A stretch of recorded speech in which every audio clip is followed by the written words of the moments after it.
Hi అండి, ఇదిగోండి.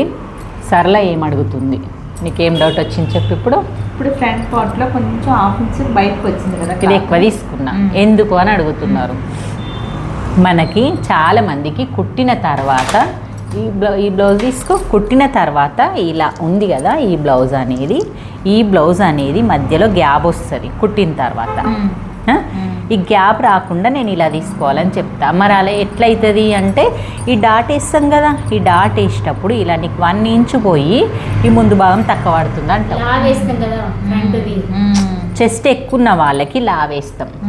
లావేస్తే అంటే 1 ఇంచ్ అయినా సరే ఇది కిందికి దిగదు కదా, అప్పుడు దిగకుండా ఈ ఎగ్జాక్ట్ పట్టుకునేసరికి షేప్ అనేది ఇది తగ్గిపోతుంది. చూడు, అవునవును.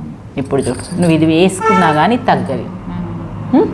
అందుకే ఇక్కడ ఇంకా కరెక్ట్గా రావాలి అంటే ఇంకా పెద్ద సైజులో వాళ్ళకైతే 1 ఇంచ్ పెట్టుకోవచ్చు. ఇది పెద్ద సైజు కాదు, కానీ సైజు చిన్నగానే కావచ్చు. కానీ తనకి ఈ డాట్ వేసే వరకల్లా అలా బ్లౌజ్ చూసేసరికి ఏమనిపిస్తుంది అంటే ఇక్కడ అసలు గ్యాబే లేదు. చూడండి, అస్సలు గ్యాప్ లేదు. ఇదిగో కాజాపట్టి కరెక్ట్. కానీ చాలా బ్లౌజులు చాలా 1 ఇంచ్ అలా గ్యాప్ ఉంటుంది, అది ఎందుకనంటే అది నేను నెక్స్ట్ చెప్తాను నీకు. ఓకే, ఇది క్లియర్ అయ్యిందా? అంతంత గ్యాప్ ఉంటుందా అంటే చెప్తాను. ఇగో ఇది ఇలా చెయ్యండి. 1/2 ఇంచు నేను ఎక్కువ పెట్టుకొని సెట్ చేసినాను, అప్పుడు కరెక్ట్ వస్తుంది. ఇది కుట్టిన తర్వాత కూడా ఒకసారి అబ్జర్వ్ చేద్దాం. Okay, bye.